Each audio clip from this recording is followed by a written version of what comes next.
رات کے وقت جونیئر اسلام آباد ایک نائٹ کلب میں موجود تھا۔ وہ بظاہر صفحے پر بیٹھا ڈرنک کر رہا تھا، بیہودہ گانوں پر ناچتے تھڑکتے لڑکوں میں وہ بار بار ہونہار نظر ایک لڑکے پر ڈال رہا تھا۔ کئی حسینہ اس ہینڈسم اور ڈیشنگ ڈمپل بوائے کو ڈانس کی آفر کر چکی تھی، مگر وہ سب کو نو انٹرسٹڈ بول دیتا۔ ویر کو اس کا ٹارگٹ نظر آ چکا تھا، تبھی خاموشی سے اٹھ کر جانے لگا جب ایک لڑکی آ کر جان بوجھ کر لڑکھڑائی اور اس پر گرنے لگی۔ جب وہ ڈمپل بوائے بجلی کی سی تیزی سے اس لڑکی کے ارادے بام کر سائڈ پر ہوا تھا۔ لڑکی ادھے منہ اس صوفے پر گری جس سے ابھی وہ اٹھ کر کھڑا ہوا تھا۔ وہ حفظ سے سرخ چہرہ لیے جلدی سے اٹھ کر کھڑی ہوئی اور وہ مسکرایا، محترمہ جس اسکول میں پڑھی ہیں اس کا پرنسپل میرے پاس آج بھی ٹیوشن لینے آتا ہے۔ وہ جانے لگا تب اس لڑکی کی فرینڈ ان کی جانب آئی، جن سے وہ شاید شرط لگا کر آئی تھی اس ڈمپل بوائے کی توجہ حاصل کرنے کی۔ یوں چھیڑ رہے ہو اس لڑکی کو؟ جانتے نہیں ہم کون ہیں؟ کیوں بدتمیزی کر رہے ہو؟ ان میں سے اس کی ایک فرینڈ ویر کو پھانسنے اور پبلک پلیس پر بے عزت کرنے کو جان بوجھ کر چلا کر بولی۔ وہ اطمینان سے پینٹ کی پاکٹوں میں ہاتھ ڈالے کھڑا تھا۔ نہیں محترمہ، یہ تو خود ہی چھڑ رہی تھی، پر میں ان میں انٹرسٹڈ نہیں ہوں۔ میں تو آپ میں انٹرسٹڈ ہوں۔ ویر نے ہاتھ کے اشارے سے فون نمبر مانگا۔ اب لڑکی ایسے شانت ہوئی تھی جیسے کچھ ہوا ہی نہیں۔ مسکراتی پاس گئی اور اپنا کارڈ نکال کر ویر کو تھمایا۔ ویر نے مسکراتے کارڈ پکڑا۔ ابھی تو سویٹی مجھے ضروری کام ہے، پھر بات ہوگی، وہ بتا کر فوراً وہاں سے نکلا تھا۔ باہر نکل کر کارڈ کے چھوٹے چھوٹے ٹکڑے کیے پاگل اسٹوپڈ گرل، وہ ایک مرتبہ پھر کسی لڑکی کو بڑی آسانی سے الو بنا کر اپنی جان چھڑا آیا تھا۔ پارکنگ میں وہ شخص جسے کرنل وسیم نے زندہ پکڑنے کے آرڈر دیے تھے اپنی گاڑی میں ٹیک لگائے کھڑا تھا۔ وہی لڑکھڑاتا اس کے قریب آیا، لبوں میں سگریٹ دبا کر جان بوجھ کر پاکٹیں کنگالیں۔ بھائی ماچس ہوگی کیا تمہارے پاس؟ ویر نے اس سے سوال کیا۔ ہاں کیوں نہیں، ہے میرے پاس، اس نے کہتے ماچس ویر کو دی۔ ویر نے سگریٹ سلگائی۔ تم پیو گے؟ وٹ کی ہے، ویر نے اس سے آفر کی۔ ہاں کیوں نہیں شور۔ ویر نے پاکٹ سے پورا پیک نکال کر اس کے سامنے رکھا۔ اس نے ایک نکال کر لبوں میں دبا کر سلگائی۔ ایک دو کش لینے کے بعد ہی وہ زمین بوس ہو چکا تھا۔ بیوقوف، ویر نے اسے اٹھا کر اس کی گاڑی کی ڈگی میں اس سے صفائی سے پھینکا کہ کوئی بندے کی نظر میں تو کیا، وہ تو کیمروں کی نظر میں بھی نہیں آیا ہوگا۔ وہ اسی کی گاڑی میں جانے لگا تبھی پارکنگ میں اسے وہ لڑکا دکھائی دیا۔ اوہ ناٹ بیڈ، تو کیوں نہ ایک تیر سے دو شکار کر لیے جائیں۔ پاس سے گزرتے اس لڑکی کو بجلی کی سی تیزی سے پکڑ کر گردن محسوس دباؤ ڈال کر وہ اسے بھی گاڑی میں پھینک چکا تھا۔ اب گاڑی اپنی منزل کی جانب رواں دواں تھی۔ کچھ ہی دیر میں تھوڑی دور جا کر اس کے اسپیشل وفادار آدمیوں نے گاڑی چینج کروائی تھی۔ پیچھے رہ جانے والی گاڑی کو وہ نظر آتش کر چکے تھے۔ اب گاڑی اس کے فارم ہاؤس کے پارکنگ میں رکی تھی۔ یہ وہ فارم ہاؤس ہے جہاں پر تومتی تک کو آنے کی اجازت نہیں تھی، مگر آج اظہار اور نمیرہ یہاں موجود تھے۔ وہ اطمینان سے گاڑی سے اترا۔ وہ دونوں اس کے ٹارچر سیل پہنچا دیے گئے تھے۔ کرنل وسیم کو بندے کے ہاتھ آ جانے کی اطلاع دی۔ منہ پر رومال باندھ کر بیسمنٹ میں ٹارچر سیل میں داخل ہوا۔ اب وہ کرسیوں سے بندھے ہوئے تھے اور توجہ کر کے ہوش ٹھکانے لگا دیے گئے تھے۔ وہ دونوں الگ الگ شیشے کے کیبن میں باندھ دیے گئے تھے کہ ایک دوسرے تک ان کی آواز نہیں پہنچ سکتی تھی، مگر وہ ایک دوسرے کو بڑا واضح طور پر دیکھ سکتے تھے۔ وہ پہلے اس آدمی والے سیل میں داخل ہوا تو ویر کے ایک آدمی نے کرسی اس کے سامنے رکھی۔ وہ سکون سے ٹانگ پر ٹانگ رکھ کر بیٹھ گیا۔ کون ہو تم؟ وہ غرایا۔ جانتے ہو کس کا آدمی ہوں؟ میں کون ہوں یہ رہنے دو، تم کس کے آدمی ہو یا عورت؟ مجھے اس سے دلچسپی نہیں۔ ہاں مگر جو پوچھوں اس کا صحیح سے جواب دینا، نہیں تو یہ جو میرے پیچھے میرا آدمی اظہار کھڑا ہے تمہارا وہ حشر کرے گا کہ سوچ بھی نہیں سکتے۔ ویر نے لہو ٹپکاتی آنکھوں سے کہا جو کرنا ہے میں کچھ نہیں بتانے والا، اور اطمینان سے بولا۔ اب ویر نے اپنی پاکٹ سے اپنا موبائل نکالا تھا اور ہینڈ فری موبائل سے اٹیچ کر کے کانوں میں لگائی بہت لاؤڈ میوزک لگایا۔ پاؤں چلا کر پیچھے کھڑے اظہار کو اشارہ کیا۔ نمیرہ بھی وہیں موجود تھی اور وہ اچھے سے جانتی تھی کہ ان کے سر کو ٹارچر کرنا اور انسانی چیخیں سننا ذرا پسند نہیں تھا۔ ایک یہی کام تھا جو ویر کو اپنی ڈیوٹی میں سخت ناپسند تھا۔ ٹارچر کرنا اور انسانوں کی چیخیں پکار سنا، اس کے لیے وہ کانوں میں ہینڈ فری ٹھونس لیتا تھا۔ کسی کو مارتے وقت بھی اپنی چھوٹی کیلو والی بیلٹ گردن پر لپٹا کر ایک ہی مرتبہ کسی بھی چیخو پکار کے بغیر گردن چٹھا دیتا تھا، یا تو وہ چھوٹی کیلے کام تمام کر دیتی تھی۔ اب اظہار نے اس کے منہ پر ٹیپ لگا کر کٹر سے اس کا ایک کان کاٹ ڈالا تھا۔ وہ بری طرح پھڑپڑایا اور اس سے پہلے اظہار اس کا دوسرا کان کاٹا، اس نے زور سے اس بات میں سر ہلایا۔ اظہار نے اس کے منہ پر ٹیپ اتاری۔ اب وہ پوپٹ کی طرح بول پڑا تھا اور ان کی مطلوبہ ساری انفارمیشن انہیں دے چکا تھا۔ اب ویر اٹھ کر دوسرے کیبن میں اس لڑکی کی طرف آیا تھا جو پہلے ہی خوف سے پریشان تھا۔ اظہار نے چڑ کھینچی۔ ویر بیٹھ گیا۔ میں نے کچھ نہیں کیا جج، جو پوچھنا ہے پوچھو، مجھے ٹارچر مت کرو۔ وہ رئیس زیادہ اتنے سے ٹارچر سے گھبرا گیا اور جو خود کیا۔ نوری کدھر ہے؟ ویر کے سوال پر وہ بے تحاشا چونکا، مگر جھوٹ بولنے اور مکرنے کا کوئی فائدہ نہیں تھا۔ جو اس کے اور نوری کے بارے میں جانتا تھا وہ یقیناً اس کی ہسٹری جغرافی بھی جانتا ہوگا۔ میرے پاس ہے۔ اس کی گردن میں گھٹلی سی اوپر کا معدوم ہوئی۔ کتنی بار پامال کاٹ چکے ہو اسے؟ ویر کی آنکھیں لہو ٹپکا رہی تھی۔ میں صبح ہی سے نکاح کروں گی، اسے باعزتی طریقے سے اپناؤں گا۔ محبت کرتا تھا اسے، اس نے ٹھکرا دیا تو بدلا لیا، مگر اب نکاح کروں گا۔ وہ شرمندگی سے کہتا آنکھیں جھپکا گیا، مگر ویر کو اب اس کی شرمندگی سے کوئی دلچسپی نہیں تھی۔ مگر یہ بھی سچ تھا کہ سامنے بیٹھے بغیرت لڑکی کی آنکھوں میں شرمندگی تھی، جو لڑکی کے انکار کو انا کا مسئلہ بنا لیا کرتے تھے۔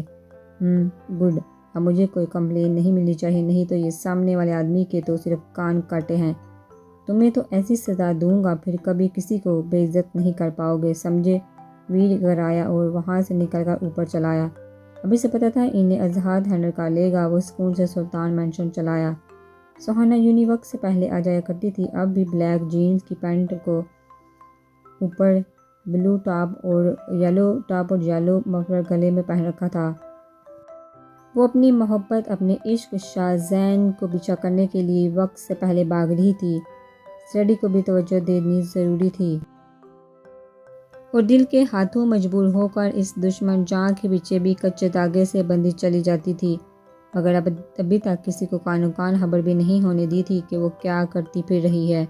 شاہزین کی گاڑی گیٹ سے باہر نظر آئی تو دل نے 120 کی رفتار پکڑی، مگر وہ نارمل سی وہیں کھڑی رہی اور اندر داخل ہوا اور اس کے قریب سے گزر کر جا چکا تھا۔ مردانہ کلون کی خوشبو نے حواس طلب کر لیے۔ اس کے جاتے قدموں کو دیکھتی رہی، پھر اپنی کلاس میں آ گئی۔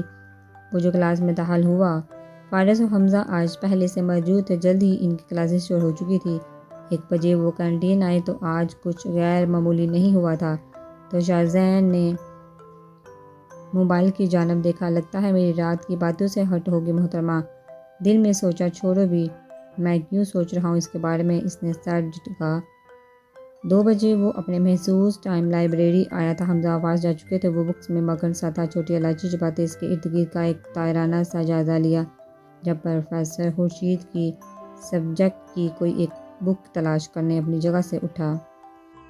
کافی تلاش کے بعد وہ بک ملی تھی۔ اپنے ٹیبل تک آئے تو پھر ایک سرپرائز منتظر تھا۔ اس کی بک کے پاس ایک ریڈ روز رکھا ہوا تھا اور نوٹ بک پر بڑی آبوتاب سے محسوس ہینڈ رائٹنگ میں لکھا تھا، تم ازل سے دکھوں کے ڈیرے ہو، چاہے خود کو غموں سے گھیرے ہو، جب سے پیدا ہوئے ہو میرے ہو، اب میرے صرف میرے ہو کر ہو ڈبل ایس۔ شاہزین کو ہنسی آئی، مگر سنجیدہ سا نوٹ بک سے ایک پیپر الگ کیا، اس پر ایک نوٹ لکھا اور اپنی چیزیں اٹھا کر وہاں سے چلا گیا۔ اور آج فائنلی 3 چیزیں ہوئی تھی جن سے سہانا کا دل ایک الگ ہی جھوم اٹھا تھا۔ ایک، شاہزین نے اس کا نوٹ پھاڑ کر ڈسٹ بن میں نہیں پھینکا تھا۔ 2، وہ جاتے جاتے وہ روز بھی اٹھا کر ساتھ لے گیا تھا جو سہانا نے اس کے لیے رکھا تھا۔ اور تیسری اور سب سے خاص بات، آج تو وہ اس کے لیے بھی نوٹ چھوڑ کر گیا تھا۔ جس مزاج کا وہ تھا، سہانا کو پکا یقین تھا کہ وہ جا چکا ہوگا اور رک کر یہ انتظار نہیں کرنے والا ہوگا کہ وہ نوٹ کون اٹھائے گا۔ سو تسلی سے اس کے ٹیبل پر اسی چیئر پر آ کر بیٹھ کی نوٹ پر بڑی خوبصورت ہینڈ رائٹنگ میں جگمگا رہا تھا، محترمہ ذرا سی ہمت کر کے سامنے تو آئیں، پھر اس بات کا فیصلہ تو بعد میں ہی ہوگا کہ آپ کا ہو کر رہنا ہے کہ نہیں۔ سہانا نے عقیدت سے وہ نوٹ چوما، گہری مسکان لیے اٹھا کر اپنی بک میں رکھ لیا۔ اسی ٹیبل پر ایک اور چیز پر نظر پڑی، الائچی تھی۔ جو کہ شاہزین کی پاکٹ سے نکالتے شاید گر گئی تھی، تو وہ یہ چیز ہے جو وہ ہر وقت چباتا رہتا ہے۔ سہانا نے اٹھا کر منہ میں رکھا، وہ تو عادی تھا، مگر سہانا کو کڑی لگی۔ زوردار ابکائی آئی، مگر ضبط کارگی چہرہ لال ٹماٹر ہو گیا۔ الائچی کو منہ میں دبائے رکھا، اب اس کی بھی تو عادت ڈالنی تھی۔ اس نے مسکین سی شکل بنائی۔ اف، محبت میں انسان کیا کیا کرتا ہے، خود بھی سمجھ نہیں پاتا۔ اس نے اپنے ہاتھوں میں سر تھام لیا۔ سلطان مینشن میں ایک ہلچل سی مچی تھی۔ جونیئر کو آرڈرز آ چکے تھے، تیاری کرنے کے، انہیں کل نکلنا تھا، سو وہ بیڈ پر بیٹھا موبائل میں لگا ہوا تھا۔ شاویر اس کے پاس بیٹھا تھا، جبکہ پلوشا سو سو کرتی اس کی پیکنگ کر رہی تھی۔ وہ کال سے فری ہوا تو ماں کی طرف متوجہ ہوا۔ ڈیڈ کو اشارہ کیا تو شاویر نے کندھے جھکا دیے۔ پلوشا کے قریب آئے۔ مما کیا بات ہے، آپ اتنی اپسیٹ کیوں ہیں؟ کندھے سے تھام کر پری کو اپنی جانب گھمایا۔ شاہزر جانے کیوں، مگر میرا دل بہت گھبرا رہا ہے، ایسا لگتا ہے کہ تم جاؤ گے اور بہت بڑی مصیبت میں پھنس جاؤ گے۔ میں کیا کروں، بہت سمجھایا اپنے دل کو، مگر وہ بیٹے کے سینے سے لا کر رو دی۔ او کم آن مما، ایک سپاہی کی ماں ہے، یار بریو بنے، اس طرح تو آپ مجھے بھی کمزور کر رہی ہیں۔ شاذل نے مدد طلب نگاہوں سے اپنے ڈیڈ کو دیکھا۔ ویر بھی ان کے قریب آیا۔ پری سنبھالو خود کو، ابھی تو ہبا گڑیا کو سنبھالنا ہے، اس طرح تو تم جونیئر کا بھی دل برا کر رہی ہو، ان کو خوشی خوشی ایک قسم لے جانے دو یار۔ ویر نے نرمی سے سمجھایا اور اس کے گرد بازو حمال کیا۔ پری ویر کے کندھے سے لگ کر رو دی۔ ماں کا دھیان بٹانے کو شاذل کی زبان میں پھر کھجلی ہوئی۔ کیا یار ڈیڈ، جوان بیٹے کا تو خیال کر لیا کریں، آپ کے اس طرح ماما کے ساتھ رومانس کرنے سے جوان جذبوں پر کیا کیا گزرتی ہوگی۔ نہیں تو مجھے بھی ایک پری لا دیں، مجھے بھی کوئی آسرا ہو۔ پری بوکھلا کر ویر سے دور ہوئی۔ ویر نے مصنوعی غصے سے جونیئر کو گھورا۔ اور تم کوئی موقع نہ چھوڑا کرو کباب میں ہڈی اور حلوے میں نمک پڑنے کا۔ شاذل کہکا لگا کر ہنس پڑا۔ تو کیا میں نے غلط فرمائش کر دی ڈیڈ؟ ایک عدد پری مجھے نہیں مل سکتی؟ ہمیں کیا پڑی ہے کسی معصوم غریب کی زندگی برباد کرنے کی؟ ویر بھی کون سا کم تھا، شاہ کا ہی ڈیڈ تھا۔ حساب بے باقیہ ڈیڈ، شاذل نے اپنے ڈیڈ کو گھورا۔ مطلب ریلی میں اتنا برا ہوں کہ کسی لڑکی کی زندگی خراب کروں گا؟ اس کا مطلب آپ لوگ مجھے نہیں ڈھونڈ کر دیں گے پری؟ جونیئر کو صدمہ لگا۔ اب یار ترکی جا ہی رہے ہو تو ڈھونڈ لینا کوئی پورم سلطان خود ہی۔ شاویر نے جونیئر کو دیکھ کر آنکھ ونکی۔ نہیں، مجھے نہیں چاہیے پورم ورم، مجھے تو پری ہی چاہیے۔ اچھا اب بس بھی کریں، ڈنر کے لیے چلے۔ وہ جو حفظ سے سرخ ہوئے باپ بیٹے کی نوک جھونک سن رہی تھی، اب دھیان بٹا تو ڈنر کا خیال آیا۔ پیکنگ ہو چکی تھی، سو وہ تینوں باہر آئے۔ ادھر کل کے مطلبہ کے جانے کا سن کا ہبا اپنے روم میں ہی بند تھی اور رو رو کر برا حال کر رکھا تھا۔ پیکنگ کر کے متی باہر آئی۔ ڈائننگ ٹیبل پر سب موجود تھے، جانے کیوں، مگر شاذر بھی بری طرح ڈسٹرب تھا، سو اسٹڈی میں تھا۔ پہلے وہ اسٹڈی میں آئی اور اپنے ڈیڈ کے کندھوں کے گرد حمال کیے۔ کیا بات ہے ڈیڈ، کیوں پریشان ہے؟ متی نے شاذر کی گال کو چوما۔ کچھ نہیں میری پرنسس، بس پریشان ہوں ہبا کی طرف سے۔ شاذر نے اسے بازو سے تھام کر اپنے سامنے کاٹ پر بٹھایا۔ تمہیں پتہ ہے نا تمہارے ڈیڈ تم سے کتنا پیار کرتے ہیں؟ بس ڈیڈ مجھے پتہ ہے، پر آپ غور سے سنو۔ متی تمہیں پتہ میں تمہاری ماں سے کتنی محبت کرتا ہوں، وہ صرف اپنے پرنسس کی فرمائش پر زندگی میں پہلی مرتبہ ایسا ہوا کہ میں نے اس کی ایک نہیں سنی اور اس کی مخالفت کے باوجود تمہیں تمہاری مرضی کرنے دی۔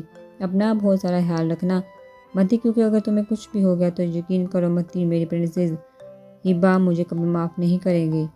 شاذر کا لہجہ آجانے کیوں بھیگا ہوا تھا۔ کم آن ڈیڈ، متی قریب ہو کر اپنے ڈیڈ کے سینے سے لگی۔ اوکے پرامس، میں اپنا بہت خیال رکھوں گی، پلیز ڈیڈ بریو، اب ایسا کریں گے تو ماما کو کون سنبھالے گا؟ شاذر نے فوراً اپنی نم آنکھیں خشک کی۔ چلو ذرا تمہاری ماں سے دو ہاتھ ہو جائیں۔ وہ مسکراتا اپنی گڑیا کا ہاتھ تھامتا اٹھا۔ وہ دونوں روم میں آئے تو حسب توقع ہبا رونے میں مصروف تھی۔ دونوں باپ بیٹی نے لمبی سی سانس کھینچی۔ مطلبہ اگر اپنی ماں سے لپٹ گئی تو وہ اور زور سے رونے لگی۔ ماما پلیز، وہ روحانسی ہوئی۔ جب ہبا جی بھر کر رو چکی تو بیٹی کا منہ چوما اور پھر تقریباً وہی باتیں دہرائی جو کہ شاذر اس سے بول چکا تھا۔ متی یاد رکھنا، کر لو اپنی مانی، تمہیں کچھ ہوا تو میں کبھی تم بیٹی کو معاف نہیں کروں گی۔ کا سرسراتا لہجہ متی کو ججڑی آئی۔ ماما آپ میرے لیے دعا مانگنا تو دیکھنا مجھ پر کوئی مصیبت نہیں آئے گی۔ پھر کچھ ہی دیر کی کوشش کے بعد آخر ہبا کا بھی موڈ بحال ہو گیا تو وہ باہر ڈنر پر آئے۔